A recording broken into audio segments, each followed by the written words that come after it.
सोने की चिड़िया। बहुत समय पहले की बात है। एक छोटे से गांव में रघु नाम का किसान अपनी पत्नी और बेटे के साथ रहता था। रघु बहुत मेहनती था, लेकिन किस्मत हमेशा उसका साथ नहीं देती थी। फसल कभी सूखे से नष्ट हो जाती तो कभी बारिश से। रघु के घर की स्थिति खराब हो गई थी और अब उसके पास बस एक छोटा खेत और एक पुराना घर बचा था। रघु हर दिन भगवान से प्रार्थना करता कि उसकी गरीबी खत्म हो जाए। एक दिन खेत में काम करते हुए उसे एक चमकीली चीज दिखाई दी।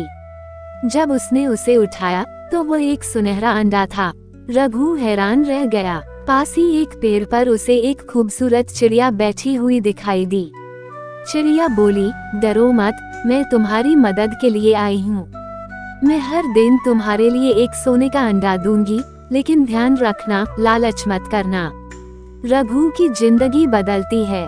रघु बहुत खुश हुआ। उसने वह अंडा बाजार में बेचा और अच्छे पैसे कमाए। अब हर दिन वह सोने का अंडा पाता और अपनी गरीबी को दूर करता। धीरे धीरे उसकी जिंदगी बदलने लगी।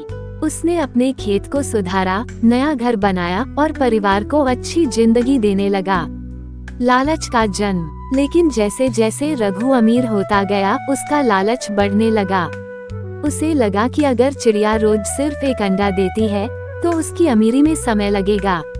उसने सोचा, अगर मैं चिड़िया को मारकर सारे अंडे एक ही बार में ले लूं, तो मैं तुरंत बहुत अमीर बन जाऊंगा। चिड़िया का अंत। अगले दिन रघु ने चिड़िया को पकड़ लिया और उसे मार डाला। लेकिन जब उसने चिड़िया को काटा तो उसके अंदर कोई अंडा नहीं था। चिड़िया मर चुकी थी और अब रघु की सोने के अंडों की उम्मीद भी खत्म हो गई थी। रघु को सबक मिलता है। रघु को अपनी गलती का एहसास हुआ, लेकिन अब कुछ नहीं किया जा सकता था। उसने अपनी लालच की वजह से वह चिड़िया खो दी जो उसकी गरीबी को खत्म कर सकती थी। धीरे धीरे रघु फिर से गरीब हो गया, क्योंकि उसका एकमात्र सहारा अब खत्म हो चुका था। शिक्षा। लालच बुरी बला है। हमें कभी भी ज्यादा पाने की चाह में अपने वर्तमान सुख और अवसरों को खोना नहीं चाहिए। संयम और संतोष से ही जीवन में सच्चा सुख पाया जा सकता है।